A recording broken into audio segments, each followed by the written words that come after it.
ओम शांति 6 मई 2025 बाबा के महावाक्य। मीठे बच्चे, याद में रहने की मेहनत करो तो पावन बनते जाएंगे। अभी बाप तुम्हें पढ़ा रहे हैं, फिर साथ में ले जाएंगे। प्रश्न: कौन सा पैगाम तुम्हें सभी को देना है? उत्तर: अब घर चलना है, इसलिए पावन बनो। पतित पावन बाप कहते हैं, मुझे याद करो तो पावन बन जाएंगे। यह पैगाम सभी को दो। बाप ने अपना परिचय तुम बच्चों को दिया है। अब तुम्हारा कर्तव्य है बाप का शो करना। कहाँ भी जाता सन शोज फादर। गीत मरना तेरी गली में। ओम शांति। बच्चों ने गीत का अर्थ सुना कि बाबा हम आपकी रुद्रमाला में पिरो ही जाएंगे। यह गीत तो भक्ति मार्ग के बने हुए हैं। जो भी दुनिया में सामग्री है, जप तप पूजा पाठ, ये सब है भक्ति मार्ग। भक्ति रावण राज्य, ज्ञान राम राज्य। ज्ञान को कहा जाता है नॉलेज, पढ़ाई। भक्ति को पढ़ाई नहीं कहा जाता। उसमें कोई उद्देश्य नहीं कि हम क्या बनेंगे। भक्ति पढ़ाई नहीं है। राजयोग सीखना यह पढ़ाई है। पढ़ाई एक जगह स्कूल में पढ़ी जाती है। भक्ति में तो दर दर धक्के खाते हैं। पढ़ाई माना पढ़ाई, तो पढ़ाई पूरी रीति पढ़नी चाहिए। बच्चे जानते हैं हम स्टूडेंट हैं। बहुत हैं जो अपने को स्टूडेंट नहीं समझते हैं, क्योंकि पढ़ते ही नहीं हैं। न बाप को बाप समझते हैं, न शिव बाबा को सद्गति दाता समझते हैं। ऐसे भी हैं बुद्धि में कुछ भी बैठता ही नहीं। राजधानी स्थापन होती है ना, उसमें सभी प्रकार के होते हैं। बाप आए ही हैं पतितों को पावन बनाने। बाप को बुलाते हैं, हे पतित पावन आओ। अब बाप कहते हैं पावन बनो। बाप को याद करो। हर एक को पैगाम देना है बाप का। इस समय भारत ही वेश्यालय है। पहले भारत ही शिवालय था। अभी दोनों ताज नहीं है। यह भी तुम बच्चे ही जानते हो। अब पतित पावन बाप कहते हैं, मुझे याद करो तो तुम पतित से पावन बन जाएंगे। याद में ही मेहनत है।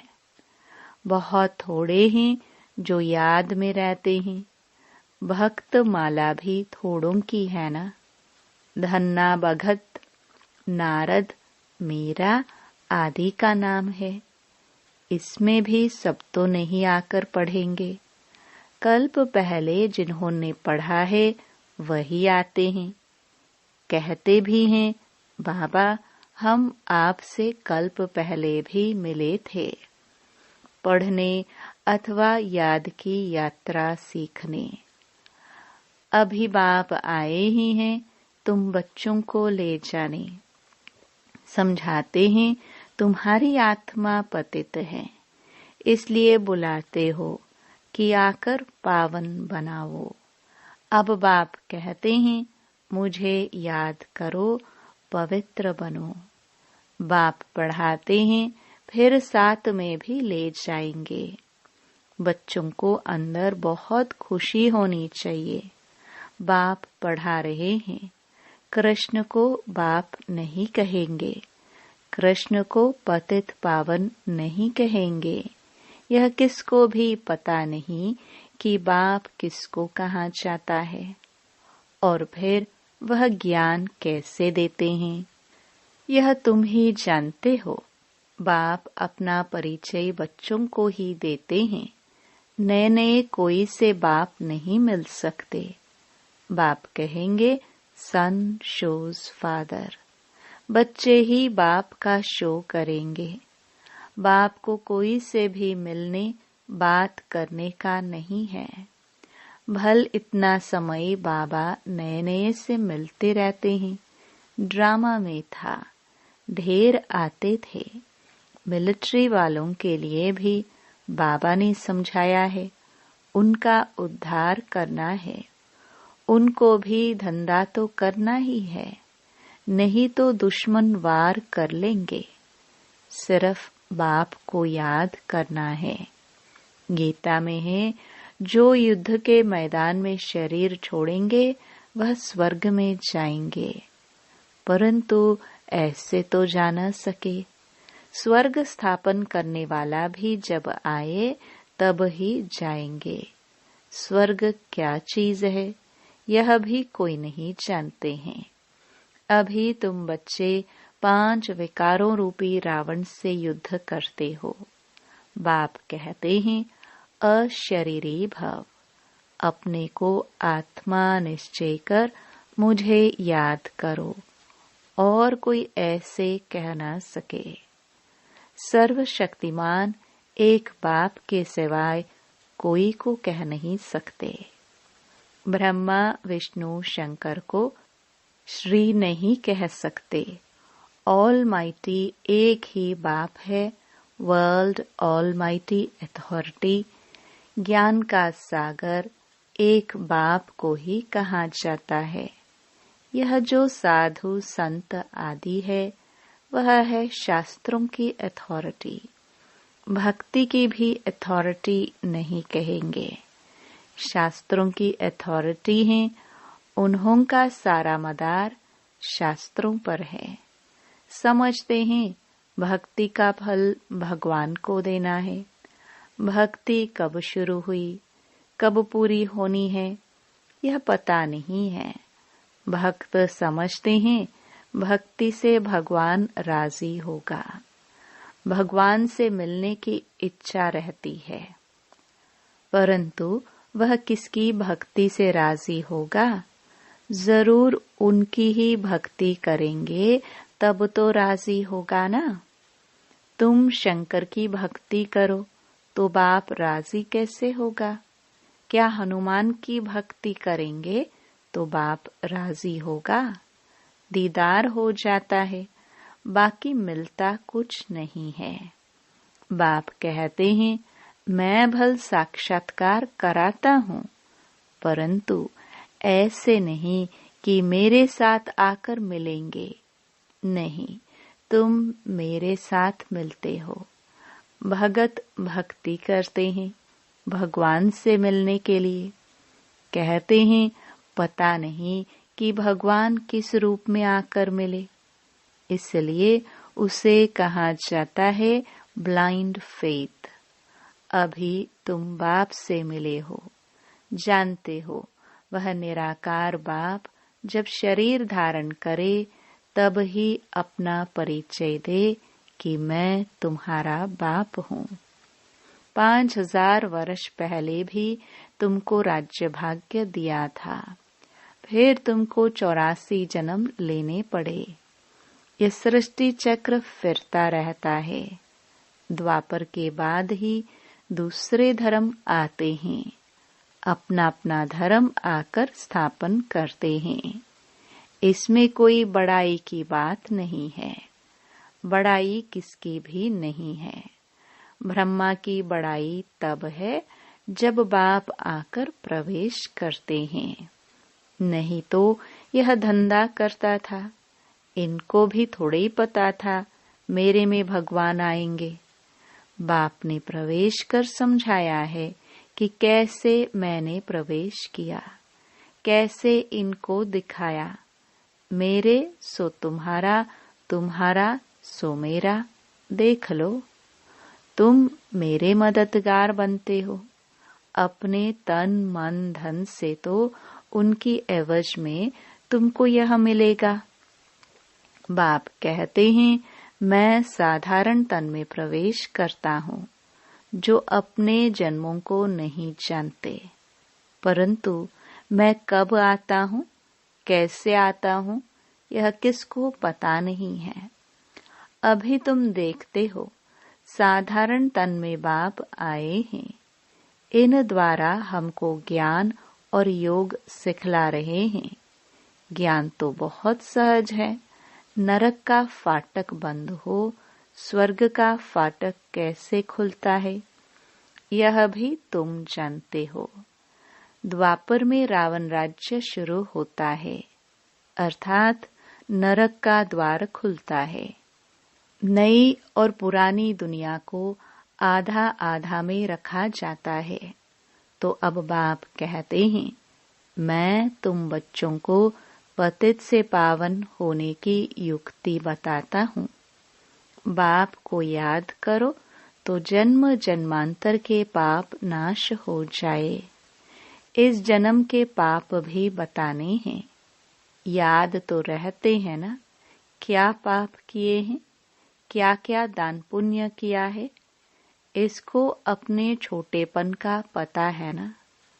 श्री कृष्ण का ही नाम है सामरा और गोरा, श्याम सुंदर। उनका अर्थ कभी कोई की बुद्धि में नहीं आएगा। नाम श्याम सुंदर है तो चित्र में काला बना दिया है। रघुनाथ के मंदिर में देखेंगे, वहां भी काला। हनुमान का मंदिर देखो तो सबको काला बना देते हैं। यह है ही पतित दुनिया। अभी तुम बच्चों को ओना फिक्र है कि हम सांवरे से सुंदर बने। उसके लिए तुम बाप की याद में रहते हो। बाप कहते हैं, यह अंतिम जन्म है। मुझे याद करो तो पाप भस्म होंगे। जानते हैं बाप आए हैं ले जाने, तो जरूर शरीर यहाँ छोड़ेंगे। शरीर सहित थोड़े ले जाएंगे। पतित आत्माएं भी जाना सके।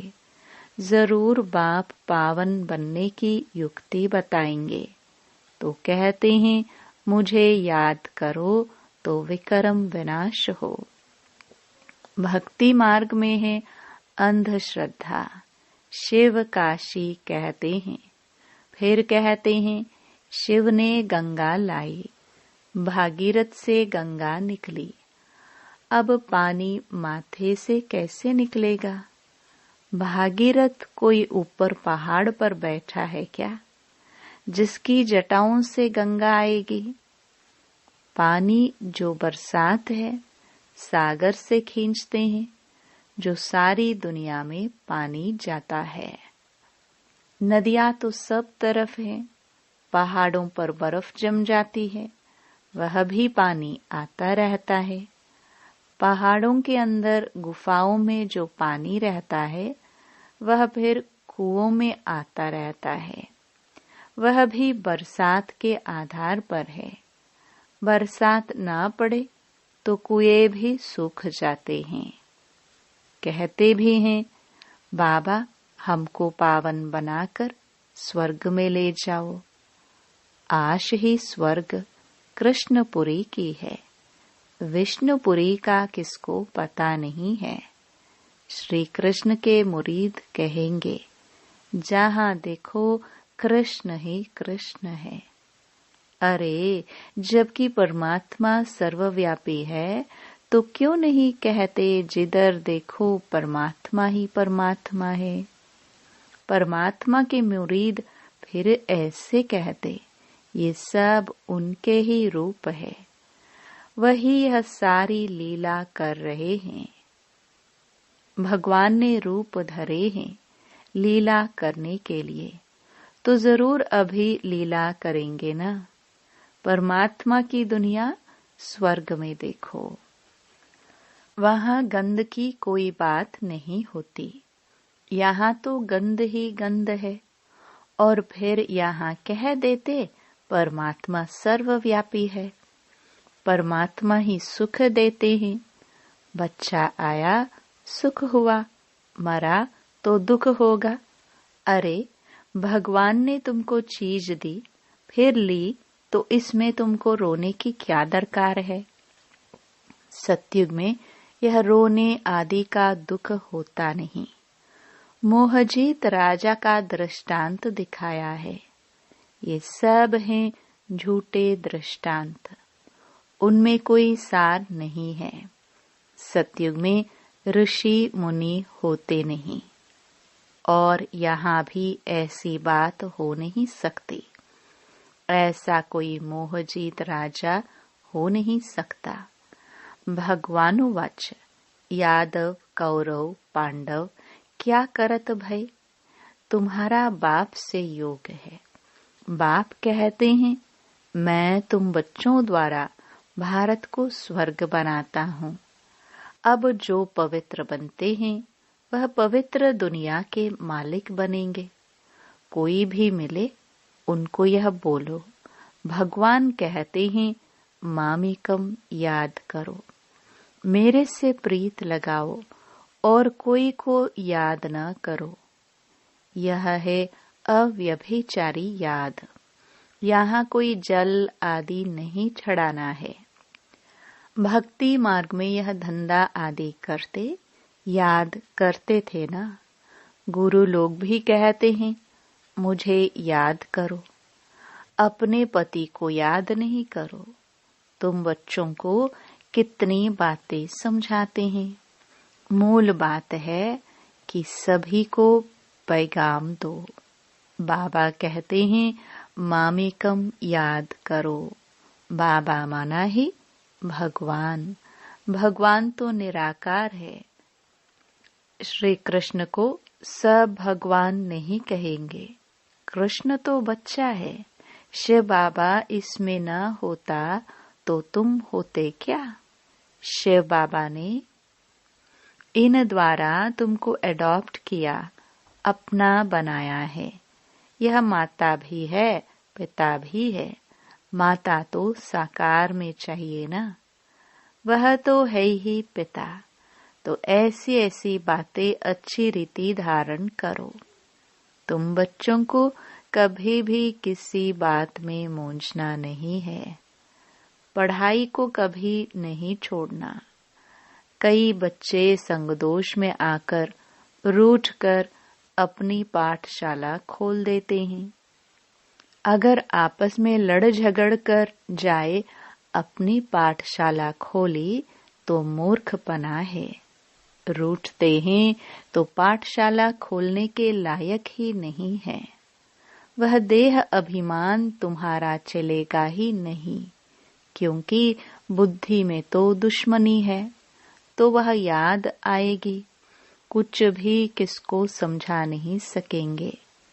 ऐसे भी होता है, जिसको ज्ञान देते हैं वह तीखे चले जाते हैं, खुद गिर पड़ते हैं, खुद भी समझते हैं मेरे से उनकी अवस्था अच्छी है।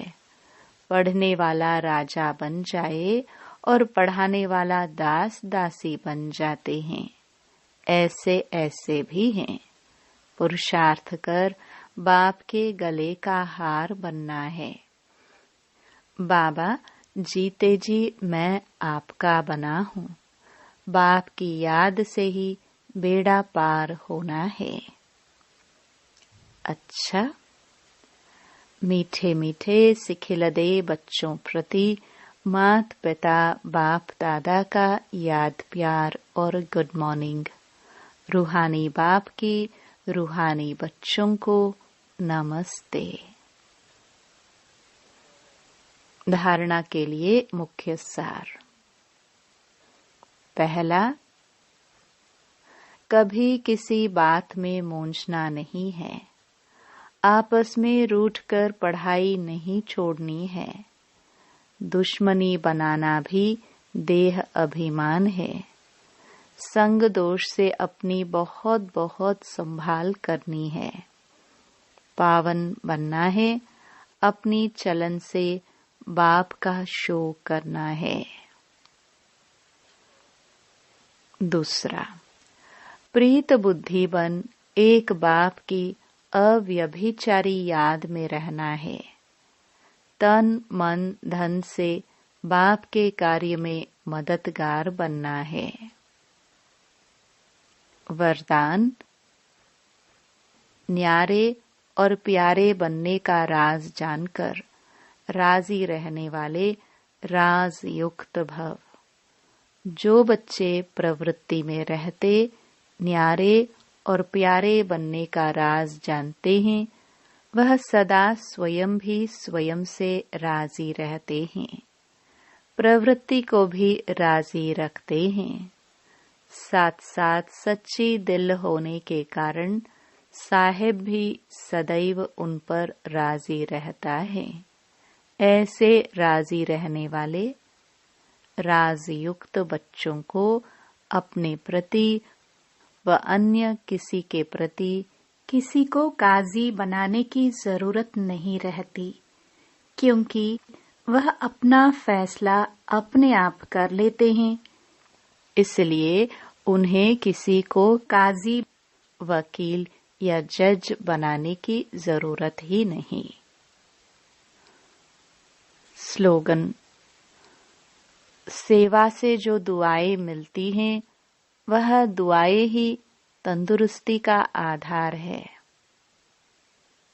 अव्यक्त इशारे, रूहानी रॉयल्टी और प्योरिटी की पर्सनालिटी धारण करो।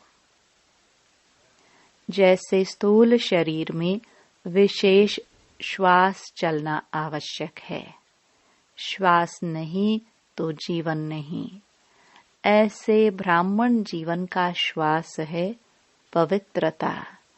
21 जन्मों की प्रारब्ध का आधार पवित्रता है। आत्मा और परमात्मा के मिलन का आधार पवित्र बुद्धि है। संगमयुगी प्राप्तियों का आधार और भविष्य में पूज्य पद पाने का आधार पवित्रता है। इसलिए पवित्रता की पर्सनालिटी को वरदान रूप में धारण करो। ओम शांति।